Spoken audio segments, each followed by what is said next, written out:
Donc, quand des hommes comme Donald Trump s'élèvent pour insulter ou attaquer l'islam, en réalité, ils ne font que confirmer la parole d'Allah. Et je te dis, devant tout le monde, si tu me montres un seul passage, un seul verset où Jésus dit de manière claire « Je suis Dieu » ou « Adorez-moi », alors moi, Zakir Nek, je serai prêt à accepter le christianisme ici, maintenant. La réponse est simple. Nous devons créer notre propre alliance. Une alliance sincère, un pacte d'union militaire et stratégique entre les pays musulmans. Aujourd'hui, ce que nous voyons, c'est un État, l'État d'Israël, qui a bâti sa puissance grâce à plusieurs éléments humains, stratégiques et politiques. Leur domination actuelle n'est pas une contradiction du Coran, c'est le résultat d'une organisation, d'une union et d'une stratégie mondiale. Ils ont bâti un système puissant à travers l'éducation, la science, la technologie, la recherche et surtout l'unité d'intérêt. Pendant ce temps, les nations musulmanes, malgré leur richesse naturelle et leur nombre, sont...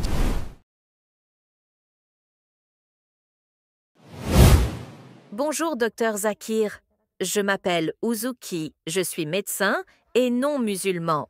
Et depuis plusieurs mois, j'étudie l'islam. J'ai lu le Coran, j'ai écouté vos conférences et je suis aujourd'hui prête à franchir un pas important. Mais avant, je veux poser une question honnête et directe, parce que si vous me répondez avec clarté, je suis prête à me convertir à l'islam aujourd'hui même. Voici ma question. Pourquoi l'islam interdit-il le porc? Est-ce simplement une interdiction religieuse que je dois accepter sans réfléchir? Ou existe-t-il une véritable raison scientifique et rationnelle derrière ce commandement? Merci pour ta question, ma sœur. Elle est courageuse et pertinente. Beaucoup de personnes, même dans le monde occidental, se posent cette question mais n'osent pas la formuler. La première réponse est claire. Le porc est interdit parce que Dieu l'a interdit. Ce n'est pas une coutume des musulmans, mais un ordre divin répété à plusieurs reprises dans le Coran. Dans Sourate Al-Baqarah, verset 173, Allah dit « Il vous est interdit la bête morte, le sang, la chair de porc, et tout ce sur quoi un autre nom qu'Allah a été invoqué. » Dans Sourate Al-Maïda, verset 3, Allah répète la même interdiction. Dans Sourate Al-An'am, verset 145, il est dit « Il ne m'a été révélé dans ce qui m'a été inspiré, d'interdit à celui qui se nourrit, que la bête morte, le sang qu'on a fait couler, la chair de porc, car c'est une souillure. » Et encore une fois, dans Sourate An-Nahl, verset 115, Allah confirme cette interdiction. Tu vois, ma sœur, ce n'est pas un seul verset qu'on peut ignorer, mais une interdiction répétée 4 fois dans le livre de Dieu pour que personne n'ait de doute. Mais cette loi n'a pas commencé avec l'islam. Elle était déjà présente dans les révélations précédentes. Dans la Torah, au Lévitique et au Deutéronome, le porc est déclaré impur, et Dieu interdit non seulement de le manger, mais même de le toucher. Dans la Bible, le prophète Isaïe condamne ceux qui consomment la chair du porc et affirme que cela attire la colère divine. Alors je pose la question, si l'islam interdit le porc, et que la Torah l'interdit, et que la Bible l'interdit, est-ce que cela peut être seulement une règle musulmane? Non. C'est une loi universelle, une loi révélée à Moïse, confirmée par Jésus et rappelée une dernière fois par Muhammad, paix et bénédiction sur lui. Et pourquoi? Parce que quand Dieu interdit une chose, ce n'est jamais pour nous priver, mais pour nous protéger. Il connaît notre corps, notre esprit et notre santé mieux que nous-mêmes. Mais ta question va plus loin. Tu veux savoir s'il y a aussi une raison scientifique derrière cet interdit. Et puisque tu es médecin, tu comprendras mieux que quiconque que la science moderne confirme aujourd'hui la sagesse de cette interdiction. Et c'est exactement ce que demande l'islam. Réfléchir, observer et tirer des leçons. Aujourd'hui, la médecine moderne a confirmé que la chair de porc est l'une des viandes les plus dangereuses pour l'être humain. Je vais te donner plusieurs raisons. D'abord, parlons des parasites et maladies infectieuses. Le porc est l'hôte de plus de 70 types de maladies parasitaires et infectieuses. Le plus connu est le Taenia solium, le ténia du porc. Ce ver solitaire, que tu as sûrement étudié en médecine, peut mesurer plusieurs mètres. Quand ses œufs pénètrent dans le corps humain, ils voyagent dans le sang et se logent dans différents organes. Dans le cerveau, ils provoquent l'épilepsie et la démence. Dans l'œil, ils entraînent la cécité. Dans le cœur, ils causent une insuffisance cardiaque. Dans le foie, ils détruisent progressivement le tissu hépatique. Et le plus effrayant, c'est que la cuisson, même à haute température, n'élimine pas toujours ses œufs. Cela signifie qu'une personne peut manger du porc cuit, penser qu'il est sain, mais en réalité ingérer des parasites vivants. Ensuite, il y a la trichinose, provoquée par un autre parasite, Trichinella spiralis. Cette infection peut se déclarer après quelques jours. Douleurs musculaires, fièvre, fatigue intense. Dans les cas graves, elle conduit à la paralysie et à la mort.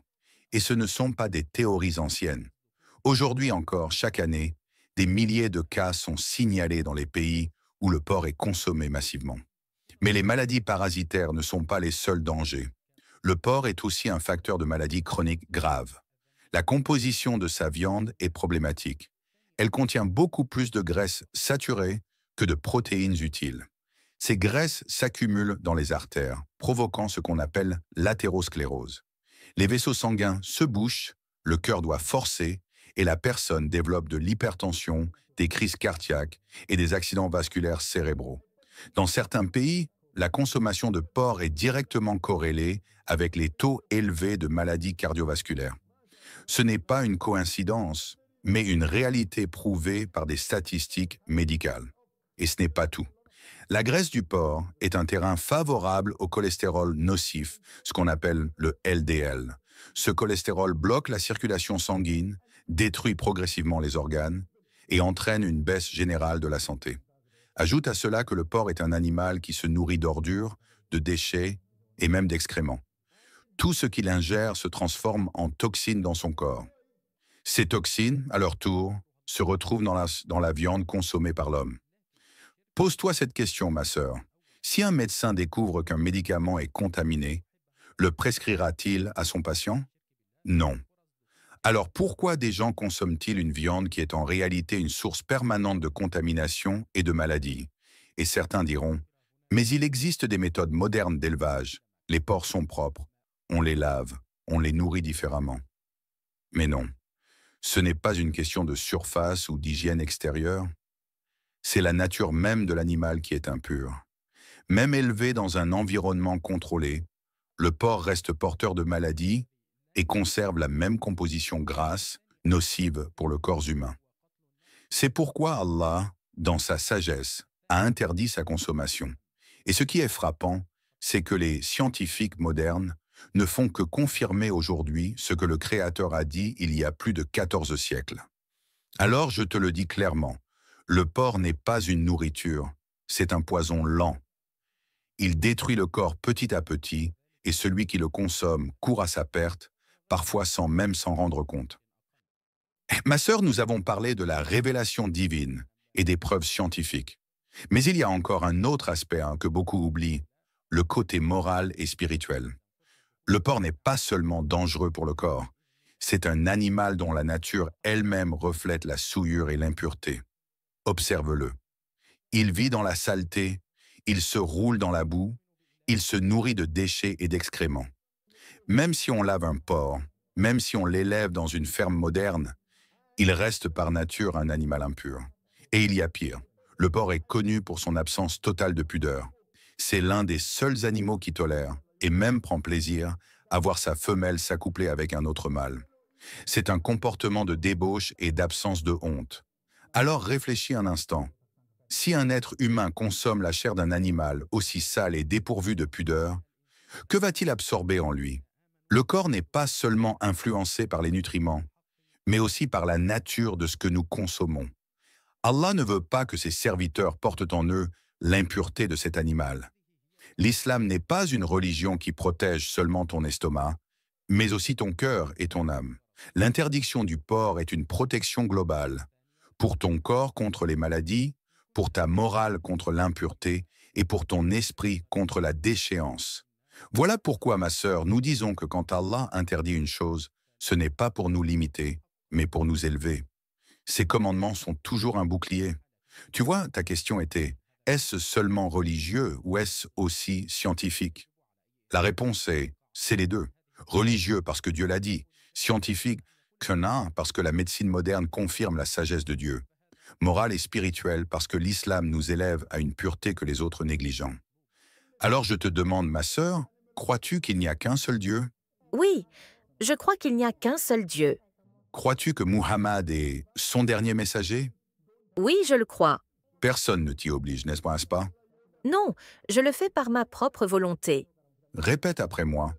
Et devant toute l'assemblée, elle prononce lentement la shahada. Ashhadu an la ilaha illa Allah wa ashhadu anna Muhammadan Rasulallah. Je témoigne qu'il n'y a de Dieu qu'Allah, et je témoigne que Muhammad est son messager. Ashhadu an la ilaha illa Allah wa ashhadu anna Muhammadan Rasul Allah. Je témoigne qu'il n'y a de Dieu qu'Allah et je témoigne que Muhammad est son messager.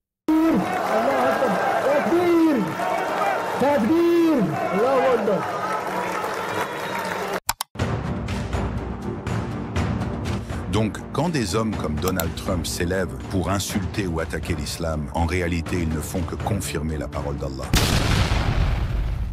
Dr Zakir, aujourd'hui aux États-Unis, un candidat comme Donald Trump ose bâtir toute une partie de sa campagne présidentielle sur un discours ouvertement anti-islam.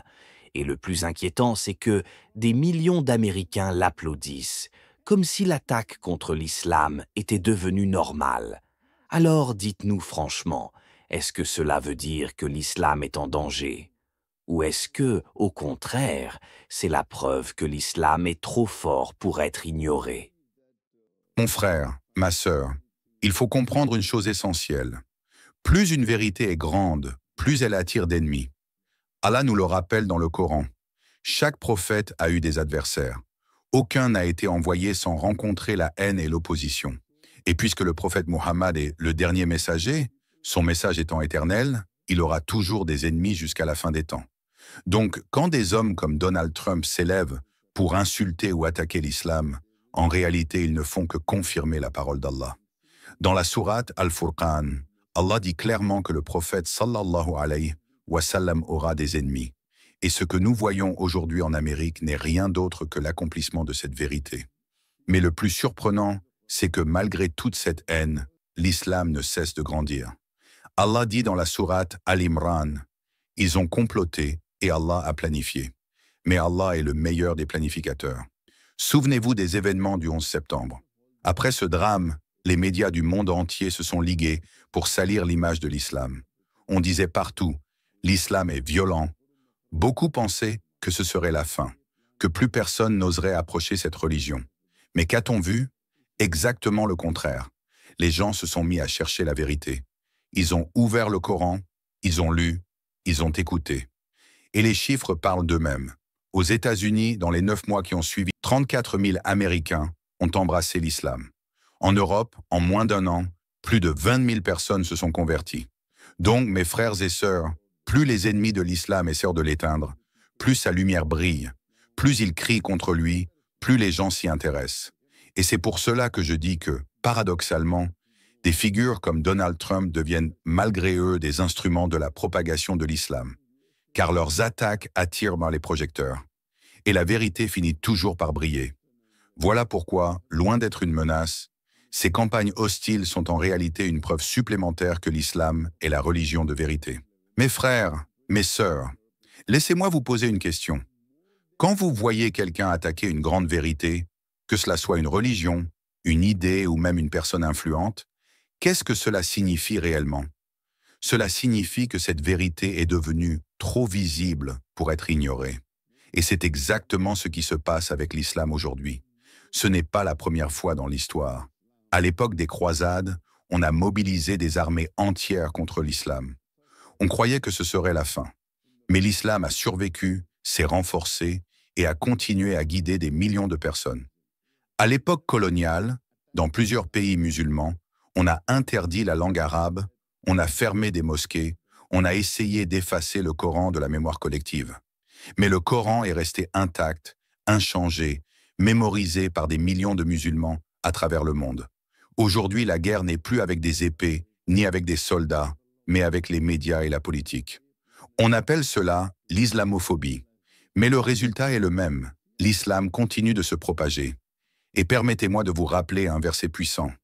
Allah dit dans la sourate As-Saf, verset 8, « Ils veulent éteindre de leur bouche la lumière d'Allah, mais Allah parachèvera sa lumière, même si les mécréants détestent cela. » Voilà la réalité. Quoi que fassent les ennemis de l'islam, Allah veille, et leur haine se retourne contre eux. Regardez ce qui s'est passé après le 11 septembre. Le monde entier a entendu le mot « islam » jour et nuit. Mais au lieu d'éloigner les gens, cela a éveillé leur curiosité. Ils se sont dit « Pourquoi cette religion fait-elle si peur? Que contient-elle réellement ?» Et quand ils ont ouvert le Coran, ils ont découvert une parole claire, pure, logique. Alors je vous pose la question, qui a gagné? Ceux qui voulaient salir l'islam ou bien la vérité elle-même? C'est pour cela que je dis trop souvent, plus ils attaquent, plus ils nous servent sans le savoir. Leur haine attire la lumière sur l'islam. Et cette lumière, personne ne peut l'éteindre. Dr Zakir, certains observateurs disent de... Avant de continuer, prends quelques secondes, clique sur j'aime pour soutenir cette vidéo et permettre à d'autres frères et sœurs d'écouter ce message. Abonne-toi aussi à la chaîne pour ne pas manquer les prochaines révélations. Et surtout, n'oublie pas de faire des invocations pour notre cher docteur Zakir Naik, car comme vous le savez, ceux qui ne veulent pas de la vérité n'abandonnent jamais leur combat contre elle. Alors prends 5 secondes et écris en commentaire qu'Allah protège le docteur Zakir Naik. Dr Zakir, certains observateurs disent que les musulmans d'aujourd'hui passent trop de temps à défendre leur image, à réagir contre l'islamophobie en Occident, et qu'à force de vouloir répondre aux critiques, ils oublient de montrer la véritable beauté de leur religion. En d'autres termes, est-ce que nous ne sommes pas tombés dans le piège de nos adversaires en consacrant plus d'énergie à réagir qu'à propager les vraies valeurs de l'islam? Je suis d'accord avec cette observation. Malheureusement, trop souvent, nous les musulmans, nous tombons dans le piège de l'émotion. Nous réagissons avec notre cœur, mais nous oublions de réfléchir avec notre esprit. Regardez autour de vous. Chaque fois qu'une insulte est faite contre l'islam, on voit des manifestations, des slogans, parfois même de la violence. Est-ce que cela donne une bonne image? Non. Est-ce que cela fait avancer la cause de l'islam? Non plus. Prenons l'exemple concret des caricatures danoises. Oui, ce qu'ils ont fait était faux. Oui, c'était une provocation volontaire. Mais comment avons-nous réagi?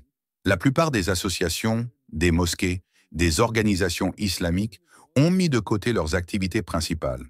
Elles ont arrêté les cours, les projets sociaux, les programmes éducatifs, juste pour se concentrer sur une réponse à ces caricatures. Résultat, là où elles faisaient 100 bonnes actions, elles sont tombées à 5. Voilà le piège. Le problème n'est pas de protester.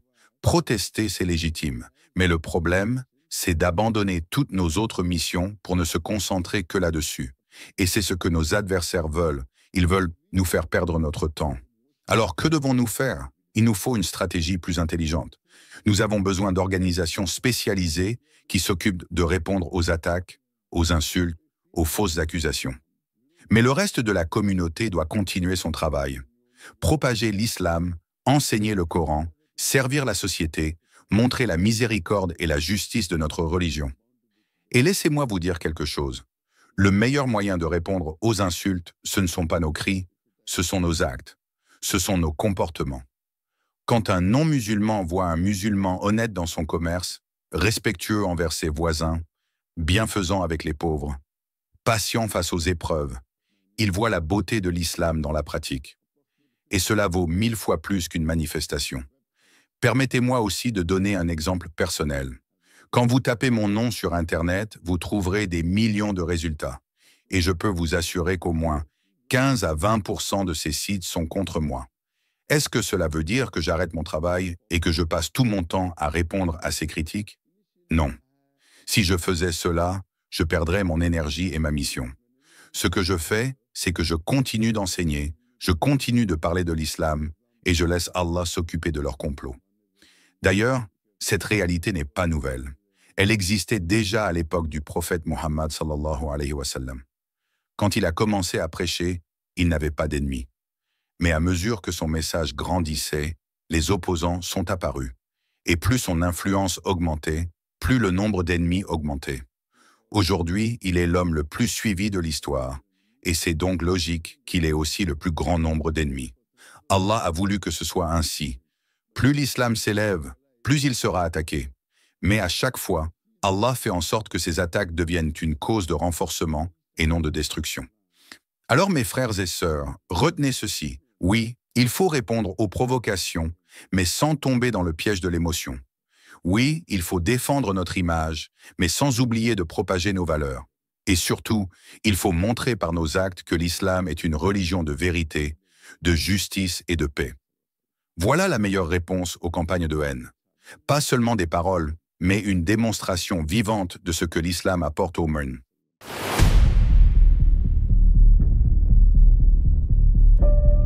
Je m'appelle Sumera Bachir. Je suis étudiante en doctorat. Ma question est la suivante.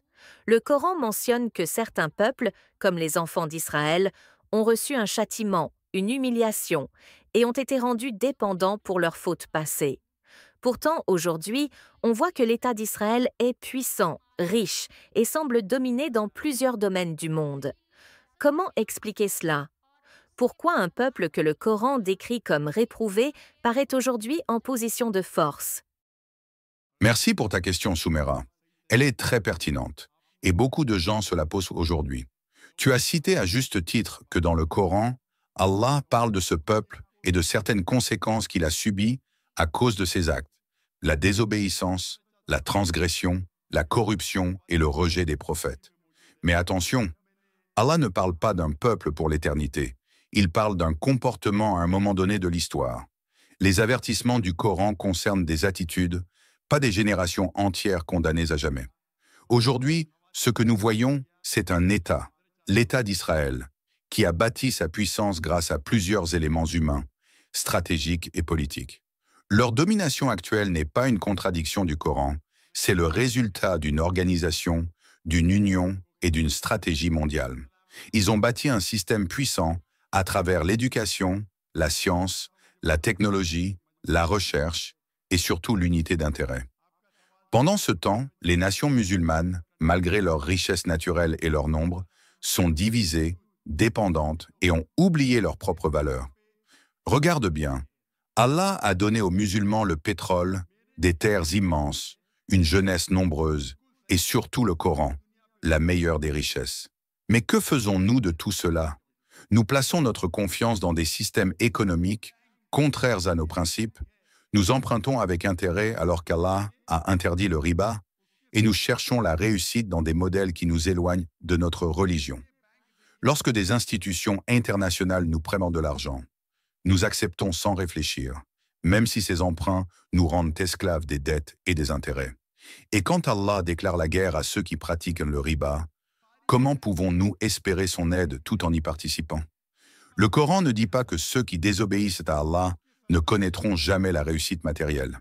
Allah donne parfois la richesse, le pouvoir et le confort à ceux qu'il veut, croyants ou non. Non pas comme une bénédiction, mais comme une épreuve. La vraie question est, qu'en font-ils? Et à quoi cette puissance les mènera-t-elle? Ce peuple que tu mentionnes a effectivement atteint un haut niveau de développement matériel. Ils ont investi dans la science, la technologie, la communication, la défense et surtout dans la cohésion nationale. Mais à quel prix? Regarde leur peur constante, leurs conflits, leur besoin permanent de se défendre. La puissance matérielle n'est pas la tranquillité spirituelle. L'argent et la technologie ne remplacent ni la foi ni la paix intérieure. Et maintenant, regarde les pays musulmans. Nous sommes plus d'1,5 milliard, répartis dans plus de 57 nations, avec des ressources immenses. Mais combien de ces pays sont réellement unis? Combien agissent ensemble pour défendre une même cause? Combien mettent le Coran au centre de leurs décisions politiques et économiques? Très peu. Et c'est là la vraie raison de notre faiblesse. Ce n'est pas parce que l'autre est fort, mais parce que nous avons abandonné notre propre force. Le prophète a dit « Vous serez nombreux, mais votre nombre sera comme l'écume de la mer. » C'est ce que nous vivons aujourd'hui, nombreux mais sans poids, car divisés, éloignés d'Allah et dépendants des systèmes de ceux qui ne partagent pas nos valeurs. Si nous revenions au Coran, si nous agissions selon la justice, si nos dirigeants étaient sincères et nos peuples solidaires, aucune puissance ne pourrait nous dominer. Mais tant que nous nous contentons de discours sans action, tant que nous aimons le luxe plus que la foi, nous resterons faibles.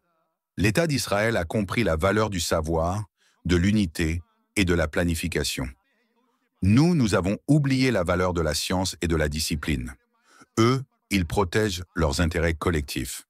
Nous divisons nos forces et détruisons nos frères pour des querelles politiques sous-nationales. Alors oui, aujourd'hui, ils semblent dominer. Mais n'oublie pas, le Coran n'a jamais promis que la justice divine serait visible immédiatement. Allah donne du temps, il observe, il éprouve. Et il dit dans le Coran, Allah ne change pas l'état d'un peuple tant qu'il ne change pas ce qui est en eux-mêmes.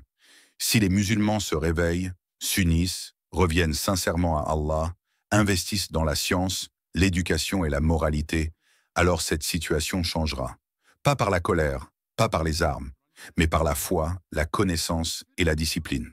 Le monde matériel que ce peuple possède aujourd'hui n'est qu'un test. Ce n'est pas une victoire éternelle.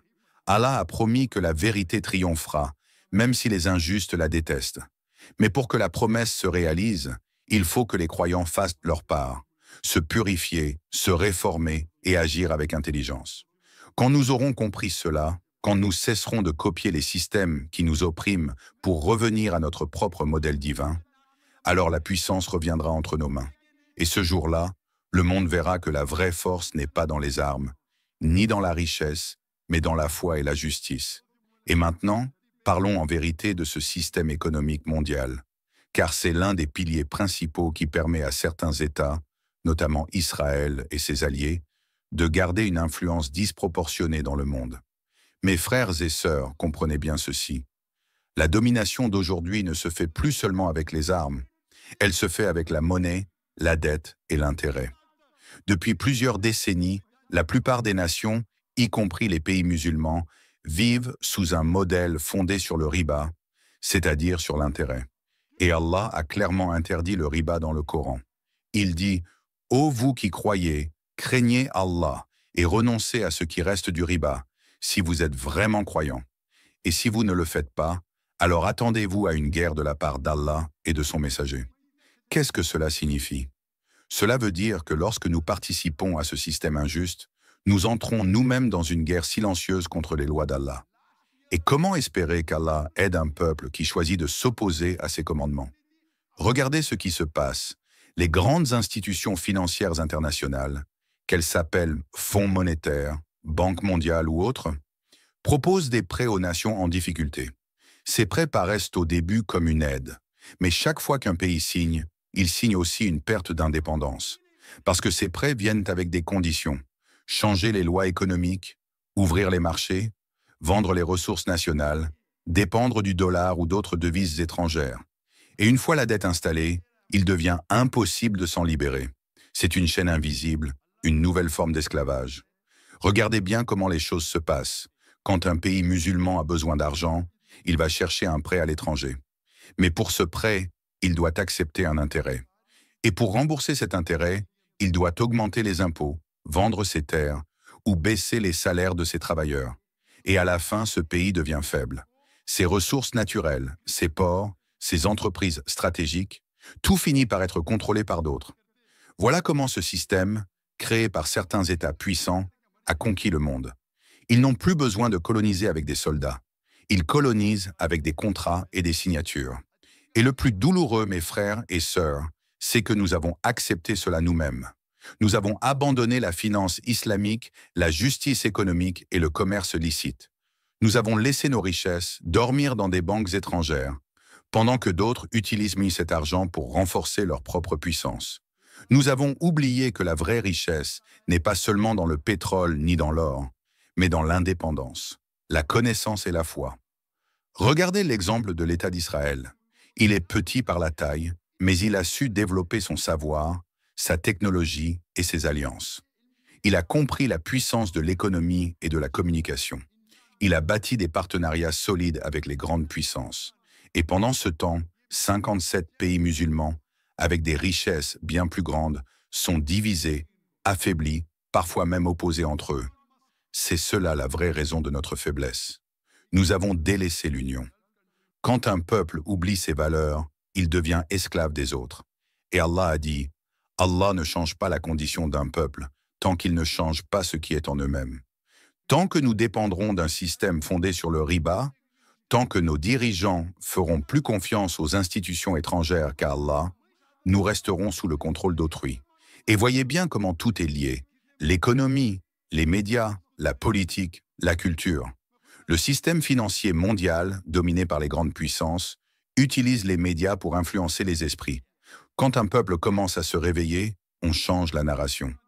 On le fait passer pour un extrémiste, un danger, un obstacle au progrès.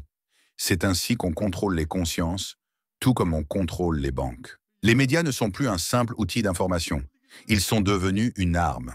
Et cette arme est entre les mains de ceux qui possèdent les grands réseaux mondiaux. Regardez, les chaînes internationales, les plateformes numériques, les agences d'information, la production cinématographique, tout cela façonne la manière dont les gens perçoivent le bien et le mal. Quand un peuple musulman est opprimé, les médias le montrent rarement comme une victime. Mais quand les puissants agissent, on justifie tout par des mots comme sécurité, stabilité, progrès.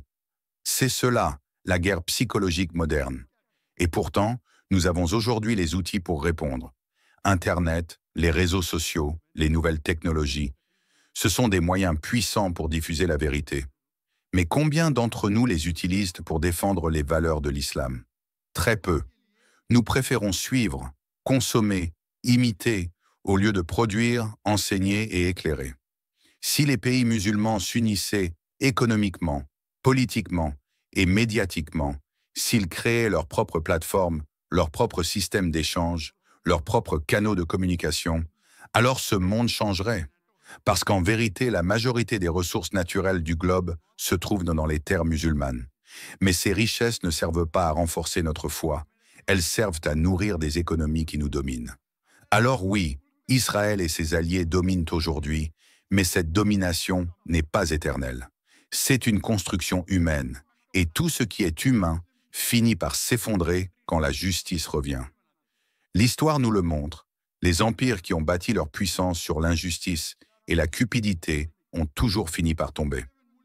Allah a promis dans le Coran, c'est lui qui a envoyé son messager avec la guidance et la religion de vérité pour la faire triompher sur toutes les autres, même si cela déplaît aux injustes. Cette promesse, elle se réalisera. Mais elle ne se réalisera pas par miracle. Elle se réalisera quand les musulmans retrouveront leur foi, leur science, leur discipline et leur unité. Nous n'avons pas besoin de haïr un peuple pour dénoncer l'injustice. Nous devons simplement être justes, lucides et courageux. Lutter contre un système d'exploitation ne veut pas dire s'en prendre à des individus. Cela veut dire se libérer intellectuellement, économiquement et spirituellement. Et le jour où nous ferons ce pas, où nous cesserons de tendre la main pour emprunter, où nous cesserons de chercher la reconnaissance des puissants pour plaire à Allah, ce jour-là, la dignité reviendra à la Oumma. Parce que la promesse d'Allah est vraie. Si vous aidez Allah, il vous aidera et raffermira vos pas. Voilà la réalité, mes frères et sœurs. Tant que nous resterons prisonniers d'un système de dette, d'intérêt et de dépendance, nous resterons faibles. Mais si nous revenons à la justice, à la foi et à la solidarité, alors même les plus puissants systèmes économiques et médiatiques s'inclineront devant la vérité d'Allah. Mes frères, mes sœurs, après tout ce que nous avons dit, il est important de se rappeler une vérité essentielle. Cette situation n'est pas une défaite, c'est une épreuve. Allah n'a jamais abandonné la communauté des croyants. Il nous teste, il observe nos choix et il nous laisse le temps de revenir à lui.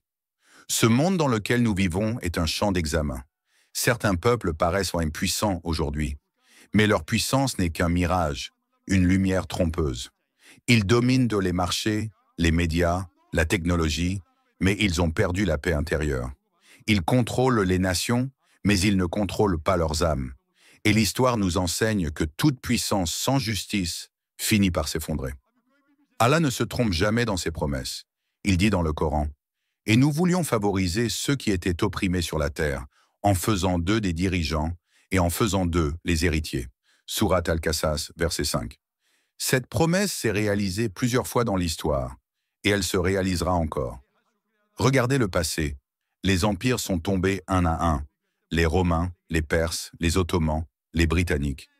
Aucun pouvoir humain n'est éternel. Et il en sera de même pour toutes les puissances qui gouvernent aujourd'hui par l'injustice, même si elles se croient invincibles. Mais attention, mes frères et sœurs, la promesse d'Allah n'est pas automatique.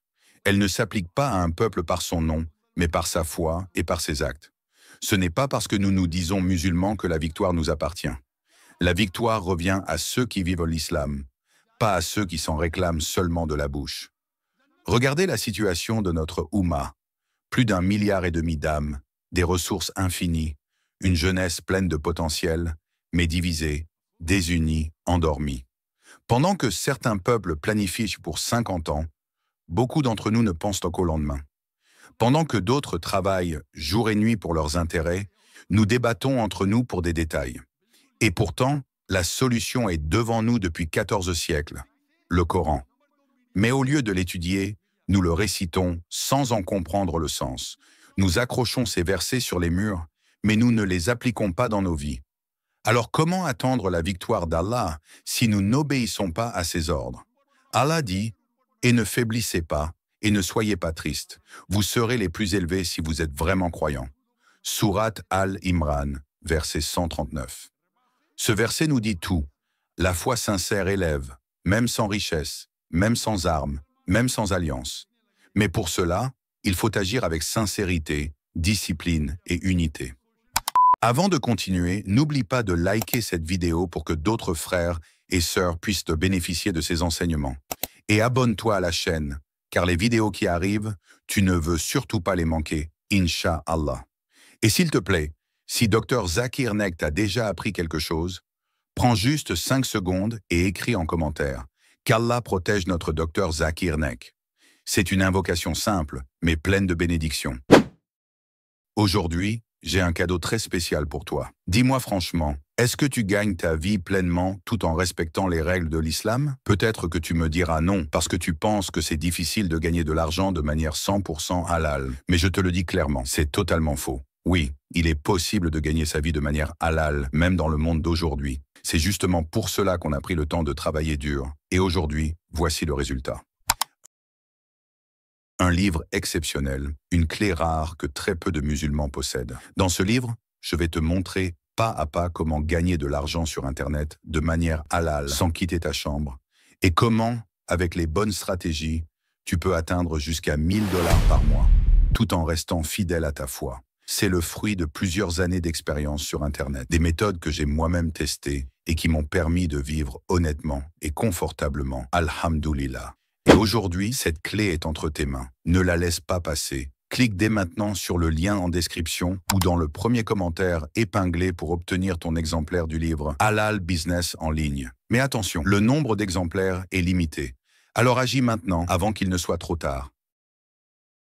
Le jour où les musulmans comprendront que leur ennemi principal n'est pas à l'extérieur, mais à l'intérieur d'eux-mêmes, dans leur négligence, leur ignorance, leur division, ce jour-là commencera le changement. Ce jour-là, les nations puissantes trembleront, non pas devant nos armées, mais devant notre justice, notre savoir et notre foi. Regardez le prophète et ses compagnons. Ils étaient peu nombreux, sans richesse, sans armée moderne. Mais ils avaient ce que personne ne pouvait leur enlever, la certitude. Ils ont cru à la promesse d'Allah avant même de l'avoir réalisée, et Allah les a élevés. C'est cela que nous devons retrouver aujourd'hui, la certitude dans le cœur et l'effort dans les actes. Si nous revenons à la prière sincère, au commerce licite, à l'éducation, à la recherche, à la justice sociale, alors même les plus grandes puissances ne pourront rien contre nous. Parce qu'Allah est avec les véridiques. Et croyez-moi, ce monde changera. Allah ne ment pas à ses serviteurs. Il a dit « Il est celui qui a envoyé son messager avec la guidance et la religion de vérité afin de la faire triompher sur toutes les autres, même si les injustes détestent cela. » Sourate At-Tawbah, verset 33. C'est une promesse claire. La vérité triomphera, que cela plaise ou non. Mais cette promesse se réalisera à travers les croyants sincères qui se lèveront pour défendre la justice, pas seulement avec des mots, mais avec des œuvres. Alors mes frères et sœurs, ne désespérez pas. Oui, aujourd'hui, l'État d'Israël est puissant. Oui, ses alliés dominent dans l'économie, la science et la politique. Mais tout cela ne durera qu'un temps. L'histoire tourne toujours, et Allah ne laisse jamais l'injustice durer éternellement. Notre devoir n'est pas de haïr, mais de nous réformer. Notre mission n'est pas de nous plaindre, mais de nous unir.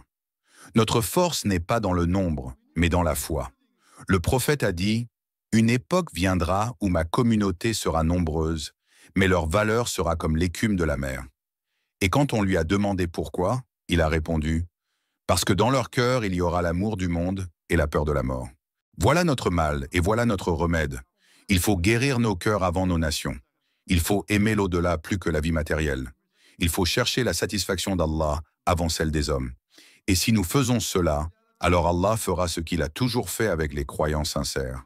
Il leur donnera la victoire, ici ou dans l'au-delà. Car même si nous mourons dans le combat pour la vérité, nous serons vivants auprès de lui. Et quelle plus belle victoire que celle-là! Alors levons-nous, mes frères et mes sœurs, pas avec colère mais avec foi, discipline et savoir. Éduquons nos enfants dans la lumière du Coran. Investissons dans nos écoles, nos hôpitaux, nos médias, nos industries. Faisons confiance à Allah et agissons ensemble. Le monde n'a pas besoin de notre faiblesse, il a besoin de notre exemple. Et si nous marchons sincèrement sur le chemin d'Allah, alors même les montagnes se mettront à genoux. Parce que la promesse d'Allah ne faillit jamais. La réponse est simple. Nous devons créer notre propre alliance. Une alliance sincère, un pacte d'union militaire et stratégique entre les pays musulmans. Mes chers frères et sœurs, laissez-moi vous poser une question simple. Comment se fait-il que nous soyons plus d'1,5 milliard de musulmans sur cette terre, présents sur tous les continents, avec des richesses naturelles colossales, des termes stratégiques, une histoire glorieuse? Et pourtant nous restons faibles et divisés? Aujourd'hui, nous comptons 57 pays majoritairement musulmans. 57. Vous imaginez la puissance que nous pourrions avoir si nous étions véritablement unis? Des millions de soldats, des ressources en gaz et en pétrole qui alimentent le monde entier, une jeunesse nombreuse et pleine de potentiel. Mais malgré tout cela, nous sommes éparpillés, sans poids réel sur la scène mondiale. Certains diront, mais nous avons déjà des organisations musulmanes qui regroupent ces pays. Oui, c'est vrai, mais soyons honnêtes, ces organisations n'ont pas réussi à défendre les intérêts de la Oumma. Pourquoi? Parce qu'elles sont minées par des rivalités internes, par des querelles politiques, par des dirigeants qui pensent d'abord à leurs bénéfices personnels au lieu de penser à la cause d'Allah. Et là était notre véritable faiblesse. Regardons maintenant ce qui se passe ailleurs. Après la Seconde Guerre mondiale, des nations non musulmanes se sont dit « Nous devons nous unir, sinon nous serons balayés ». Et qu'ont-elles fait? Elles ont créé une alliance internationale, militaire et stratégique, avec une règle claire et puissante. Si l'un de nous est menacé, alors c'est comme si nous étions tous menacés. Résultat? Une puissance collective immense. Aujourd'hui, cette organisation réunit 32 pays. Leur budget annuel pour la défense dépasse 1400 milliards de dollars. À elle seule, l'Amérique contribue à plus de la moitié de cette somme. Pensez à ce que cela représente. Unis, ils parlent d'une seule voix. Unis, ils défendent leurs intérêts dans le monde entier. Unis, ils inspirent crainte et respect. Et nous, les musulmans, nous avons plus de 57 pays.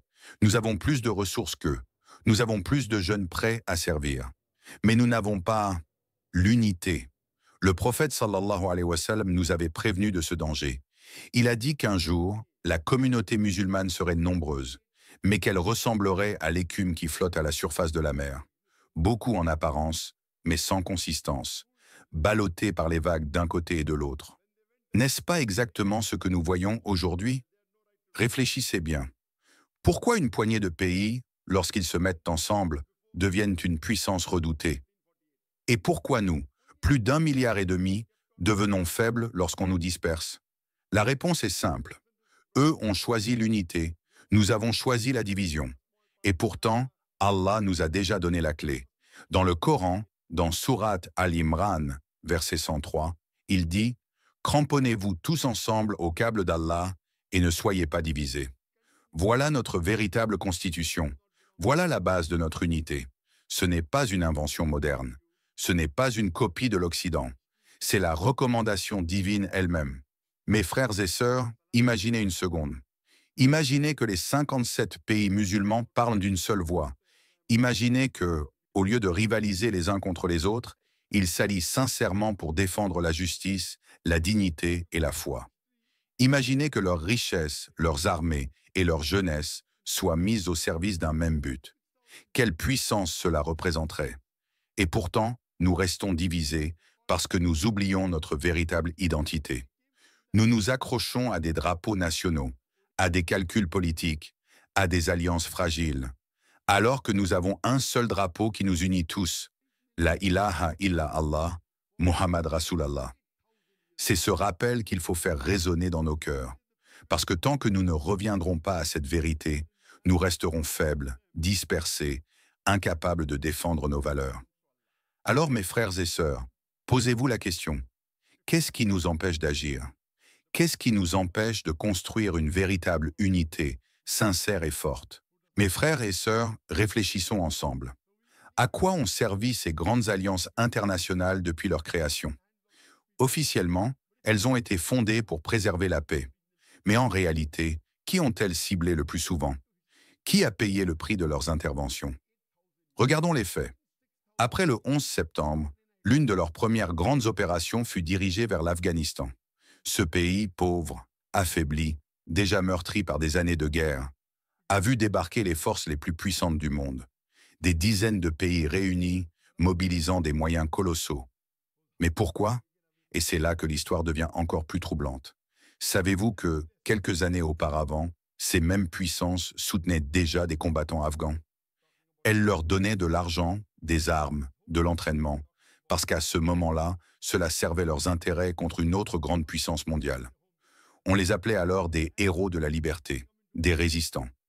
Mais une fois leur rôle terminé, une fois qu'ils ont refusé d'obéir aveuglément aux ordres étrangers, du jour au lendemain, on les a étiquetés autrement, comme une menace. Le même peuple, les mêmes hommes, mais des étiquettes différentes selon l'intérêt du moment. Voilà la réalité des puissances mondiales. Puis ce fut l'Irak. On nous a expliqué qu'il existait des armes de destruction massive. Le monde entier a entendu cette justification. Mais où étaient là ces armes? Elles n'ont jamais été trouvées. Et pourtant, un pays entier a été déstabilisé, des millions de vies bouleversées, et jusqu'à aujourd'hui, l'Irak en porte encore les cicatrices. Après l'Irak, ce fut la Libye.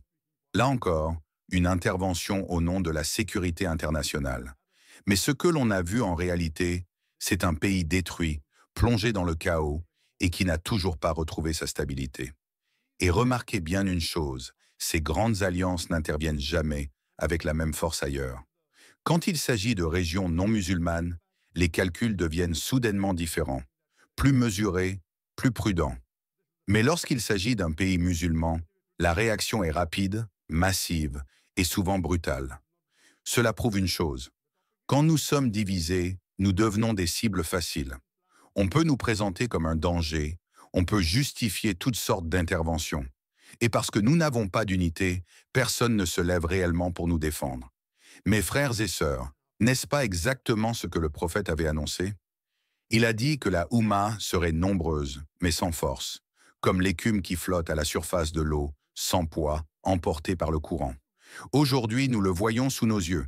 Et ce qui est encore plus douloureux, c'est que parfois, certains pays musulmans eux-mêmes prêtent leurs bases, leurs ressources, pour permettre à ces alliances étrangères d'intervenir contre d'autres pays musulmans. Quelle ironie! Comment pouvons-nous être surpris d'être faibles si nous participons nous-mêmes à notre affaiblissement? Regardons à nouveau l'histoire récente. 20 ans de présence en Afghanistan. 20 ans. Des budgets colossaux, des armées modernes, des technologies de pointe. Et pourtant, à la fin, ils ont dû se retirer. Pourquoi? Parce qu'un peuple, même affaibli, même pauvre, mais qui refuse de plier, finit toujours par tenir. Cela devrait nous ouvrir les yeux. La force ne vient pas seulement des armes ou de la technologie, mais surtout de la foi, de la conviction et de l'unité. Mais aujourd'hui, nous en sommes là. Si tu combats contre certains, on te félicite et on t'appelle résistant. Mais si tu combats contre d'autres, on t'étiquette immédiatement comme un danger. Tout dépend de qui tient le micro, de qui écrit l'histoire, de qui contrôle les médias. Alors posons-nous la question. Voulons-nous rester ce peuple manipulé par les définitions des autres? Voulons-nous accepter qu'on nous divise, qu'on nous utilise, qu'on nous éparpille? Ou bien voulons-nous redevenir cette Oumma forte, guidée par une seule parole, celle d'Allah et de son messager? C'est à ce moment-là que le choix devient clair. Soit nous restons dispersés et nous continuerons à être ballottés d'un côté et de l'autre, selon les intérêts de ceux qui ne nous veulent pas de bien. Soit nous décidons enfin de revenir à notre véritable identité, de nous unir sincèrement et de bâtir une force qui inspire respect et dignité. Mes frères et sœurs, après avoir vu l'exemple des grandes alliances internationales et comment elles ont été utilisées, posons-nous la vraie question. Quelle est notre solution à nous musulmans? La réponse est simple, mais elle demande du courage. Nous devons créer notre propre alliance, une alliance sincère, un pacte d'union militaire et stratégique entre les pays musulmans. Appelons-la comme on veut. Imaginez une seconde, un pacte réunissant les 57 pays musulmans du monde. Imaginez si tous ces pays disaient ensemble « Touchez à l'un d'entre nous et vous touchez à nous tous ». Croyez-moi, les puissances du monde réfléchiraient 10 fois avant d'agir. Certains diront « Mais ce projet est irréaliste ». Non, mes frères et sœurs, il est réaliste. Regardez l'histoire, d'autres l'ont fait. D'autres nations, moins nombreuses que nous, moins riches que nous, ont choisi l'unité et sont devenues des puissances respectées. Pourquoi pas nous? Le vrai problème, ce n'est pas le manque de ressources. Le vrai problème, c'est le manque de sincérité, le manque d'unité, le manque de courage de nos dirigeants. Et pourtant, tout est déjà dans notre religion. Allah nous dit clairement dans le Coran, Sourate Al-Imran, verset 103, « Cramponnez-vous tous ensemble au câble d'Allah et ne soyez pas divisés. » Voilà notre constitution, voilà notre charte, voilà notre traité universel. Pas besoin d'en inventer un autre. Il est déjà là, révélé par Allah, confirmé par son prophète. Mes frères et sœurs, laissez-moi partager une chose personnelle. Lorsque j'étais en Inde, beaucoup de non-musulmans m'appréciaient, m'écoutaient et posaient des questions sincères. Mais certains politiciens n'ont pas supporté cela. Ils ont alors commencé à me diffamer, à m'accuser, à mettre des étiquettes injustes sur mon nom. J'ai dû quitter mon pays, faire hijra. Je me suis installé en Malaisie. Et vous savez quoi? Allah a transformé cette épreuve en opportunité. Aujourd'hui, je fais encore plus de dawa, je touche encore plus de gens à travers les réseaux, je rencontre des dirigeants, je continue le travail, parce que Allah est celui qui ouvre les portes. Ils peuvent me bloquer, m'interdire d'entrer dans certains pays, censurer mes vidéos, mais je n'ai besoin que d'un seul visa, celui qui mène vers le paradis.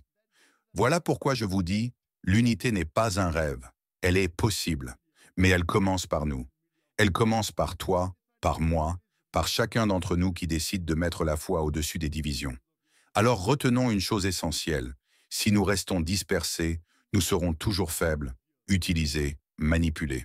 Mais si nous décidons de nous unir sincèrement pour Allah et selon sa parole, alors nous redeviendrons une Oumma respectée et puissante. Le choix nous appartient. Allah dit dans le Coran, Sourate As-Saf, verset 4, « Certes, Allah aime ceux qui combattent dans son chemin en rang serré, comme un édifice renforcé. Voilà notre voie. Voilà notre solution. Mes frères et sœurs, il est temps d'arrêter d'être comme l'écume de la mer, dispersés et sans force. Il est temps de redevenir un bloc solide, uni par la foi, par la justice et par la vérité. Et si nous faisons cet effort, alors, par la permission d'Allah, plus personne ne pourra nous mépriser, plus personne ne pourra nous ignorer. Nous avons le nombre, nous avons les richesses, nous avons la jeunesse, et surtout, nous avons le Coran et la Sunna. Tout ce qu'il nous manque, c'est l'unité. Le jour où nous la retrouverons, ce jour-là, Inch'Allah, le monde saura à nouveau ce que signifie la dignité de la Oumma. Docteur Zakir, j'aimerais vous poser une question qui me trouble depuis longtemps. Dans votre Coran, sourate Az-Zukhruf, verset 61, il est dit que Jésus sera un signe pour l'heure. Alors ma question est simple. Si Jésus est ce signe et qu'il doit revenir à la fin du monde, cela veut-il dire qu'il est le dernier prophète? Parce que chez nous, les chrétiens, on nous enseigne que le retour du Christ marquera la fin de la prophétie et qu'il régnera avant le jugement. Mais vous, les musulmans, vous dites que Muhammad est le dernier prophète. Alors qui a raison? Et si Muhammad est réellement le dernier, pourquoi Dieu ferait-il revenir Jésus? Est-ce que cela ne contredit pas le Coran lui-même? Je vous demande une réponse honnête et claire. Mon frère Derek, ta question est directe et intelligente, et je te remercie de la poser. Beaucoup de gens, même parmi les musulmans, se la posent en silence. Le Coran répond à ta question de manière très précise. Dans la sourate Al-Ahzab, verset 40, Allah dit « Muhammad n'est ni le père d'aucun de vos hommes, mais il est le messager d'Allah et le sceau des prophètes. » Ce verset est clair comme le jour. Le prophète Muhammad sallallahu alayhi wa sallam est le dernier messager envoyé par Dieu. Après lui, aucune nouvelle révélation ne descendra, aucune loi divine ne sera ajoutée. C'est pourquoi on l'appelle le sceau des prophètes. De même qu'un sceau clôt un document, Muhammad scelle la mission prophétique. Alors pourquoi Jésus doit-il revenir? Parce que son rôle est unique parmi tous les prophètes. Jésus, paix et bénédiction sur lui, est le seul messager dont les disciples ont fini par déformer le message au point de l'adorer. Aucun autre prophète n'a vécu cela. Ni Noé, ni Abraham, ni Moïse, ni Mohammed. Tous ont été reconnus comme des serviteurs d'Allah. Mais Jésus, lui, a été transformé en symbole de divinité. Allah, dans sa sagesse, ne l'a donc pas laissé mourir. Le Coran dit dans la sourate An-Nisa, verset 151, « Mais Allah l'a élevé vers lui », ce qui signifie qu'il n'a pas été tué ni crucifié, comme certains le pensent. Il a été élevé vivant, en attente d'un retour prévu. Et quand il reviendra, il ne viendra pas comme un nouveau prophète porteur d'une nouvelle mission, mais comme un témoin. Un témoin qui dira au monde, « Je n'ai jamais dit « Adorez-moi » ou « Adorez ma mère ». J'ai dit « Adorez Allah, mon Seigneur et le vôtre ». Allah mentionne cela dans la sourate Al-Maïda, verset 116, où il fera parler Jésus le jour du jugement. Jésus dira « Gloire à toi ». Il ne m'appartient pas de dire ce que je n'ai pas le droit de dire. Ce passage montre clairement que son retour servira à corriger les erreurs de ses partisans, pas à rétablir une nouvelle religion. L'islam n'a pas besoin d'être complété, parce que Dieu a déjà dit, dans la même sourate Al-Maïda, verset 3, « Aujourd'hui, j'ai parachevé pour vous votre religion, accompli sur vous mon bienfait, et agréé pour vous l'islam comme religion. » Cela veut dire que tout est accompli. La mission divine est complète. Le Coran est le dernier message, et Muhammad sallallahu alayhi wa sallam, le dernier prophète. Rien ne peut y être ajouté, rien ne peut y être retiré. Quand Jésus reviendra, il n'apportera pas de nouveaux versets, pas de nouvelles lois, pas de nouvelles prières. Il reviendra en tant que croyant, un fidèle d'Allah, suivant la voie de Muhammad. Il reviendra pour soumettre la vérité et briser les mensonges. Et c'est justement là le sens du verset que tu as cité. Il sera un signe pour l'heure. Oui, Jésus sera un signe parce que sa descente marquera le début des grands événements de la fin des temps. La corruption généralisée, le Dajjal, puis le triomphe final de la vérité. Mais cela ne fait pas de lui le dernier prophète. Cela fait de lui le dernier témoin de la prophétie. Il reviendra pour prouver devant le monde que le seul Dieu est Allah et que Muhammad est son dernier messager. Il priera même derrière l'imam Mahdi pour montrer qu'il est membre de la communauté de Muhammad et non pas au-dessus d'elle. Ce sera un moment symbolique et puissant. Le prophète Jésus, paix et bénédiction sur lui, est fils de Marie, suivant la loi du dernier prophète, montrant au monde entier que le message de l'islam est unique et éternel. Alors non, Derek, il n'y a aucune contradiction. Muhammad sallallahu alayhi wa sallam est le dernier prophète, et Jésus, paix sur lui, reviendra seulement pour témoigner de cette vérité, corriger les croyances fausses et unir l'humanité sous un seul Dieu, sans intermédiaire, sans confusion. Et peut-être ce jour-là, beaucoup comprendront enfin que le message du Coran n'est pas venu pour contredire le Christ, mais pour le défendre, pour rétablir ce qu'il avait réellement enseigné, l'unicité absolue d'Allah et la soumission à sa volonté. Je comprends votre explication sur le retour de Jésus, mais permettez-moi d'être honnête. Pour nous, les chrétiens, Jésus n'est pas seulement un messager. Nous croyons qu'il est le Fils de Dieu, qu'il est divin, et que son retour à la fin des temps prouve justement sa nature supérieure. Mon frère Derek, je respecte profondément ta sincérité. Mais laisse-moi te poser une chose, calmement. As-tu déjà lu dans toute la Bible un seul verset où Jésus dit clairement « sans interprétation ni symbole, « Je suis Dieu » ou « Talam, adorez-moi ». Un seul verset. Je ne te demande pas ce que disent quand les apôtres, ni les prêtres, mais ce que Jésus lui-même a dit. Parce que si Jésus a vraiment affirmé sa divinité, ce serait la preuve la plus directe. Et je te dis, devant tout le monde, si tu me montres un seul passage, un seul verset où Jésus dit de manière claire « Je suis Dieu » ou « Adorez-moi », alors moi, Zakir Naik, je serai prêt à accepter le christianisme ici, maintenant. Mais tu ne le trouveras pas, mon frère, parce qu'il n'existe aucune phrase explicite où Jésus revendique la divinité. Tout ce qu'on trouve, ce sont des interprétations, des symboles ou des phrases sorties de leur contexte. Si tu lis la Bible attentivement, Jésus dit l'inverse. Dans l'Évangile selon Jean, chapitre 14, verset 28, il dit « Mon Père est plus grand que moi. Est-ce qu'un Dieu dirait qu'un autre est plus grand que lui ?» Dans Jean, chapitre 10, verset 29, il répète « Mon Père est plus grand que tous. » Encore une fois, il fait la distinction entre lui et Dieu. Dans Matthieu, chapitre 12, verset 28, il dit « Je chasse les démons par l'Esprit de Dieu », ce qui veut dire « Il agit par la puissance de Dieu, pas par la sienne ». Dans Luc, chapitre 11, verset 20, il dit « C'est par le doigt de Dieu que je chasse les démons ». Et dans Jean, chapitre 5, verset 30, il dit « Je ne peux rien faire de moi-même. Comme j'entends, je juge, et mon jugement est juste, car je ne cherche pas ma volonté, mais la volonté de celui qui m'a envoyé. » Est-ce qu'un Dieu dirait « Je ne fais rien de moi-même » ? Est-ce qu'un Dieu cherche la volonté d'un autre? Non. Mais un prophète, oui. Un serviteur de Dieu, oui. Et quand Jésus dit « Je ne cherche pas ma volonté, mais la volonté de celui qui m'a envoyé », c'est exactement ce que signifie le mot « musulman ». Celui qui se soumet à la volonté d'Allah.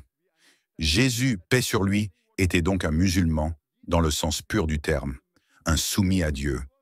Regarde encore ce qu'il dit dans Jean, chapitre 14, verset 24. « La parole que vous entendez n'est pas de moi, mais du Père qui m'a envoyé. » Et dans Jean, chapitre 17, verset 3, il dit « La vie éternelle, c'est qu'ils te connaissent, toi, le seul vrai Dieu, et celui que tu as envoyé, Jésus-Christ. » Jésus distingue clairement entre Dieu et lui-même.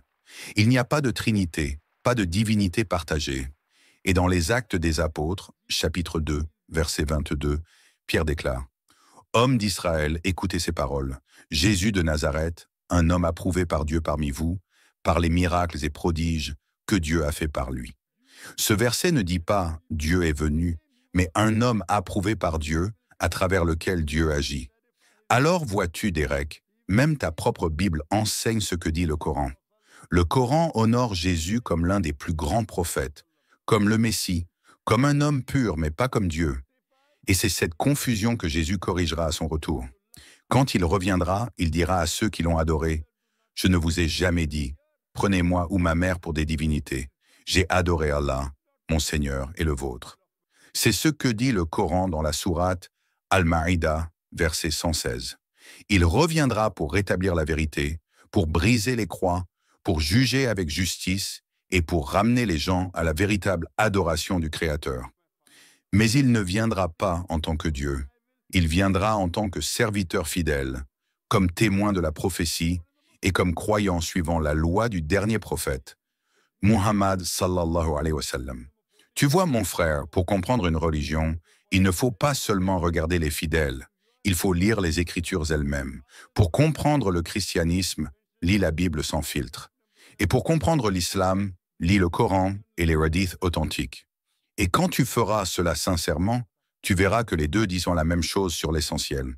Jésus est un messager d'Allah, né d'une manière miraculeuse, ayant accompli des miracles par la permission de Dieu et destiné à revenir comme signe de la fin des temps, non pas pour créer une nouvelle religion, mais pour unir l'humanité sous la vérité. Et ce jour-là, mon frère Derek, il n'y aura plus de doute, plus de division, parce que Jésus lui-même témoignera « Je ne suis qu'un serviteur d'Allah ».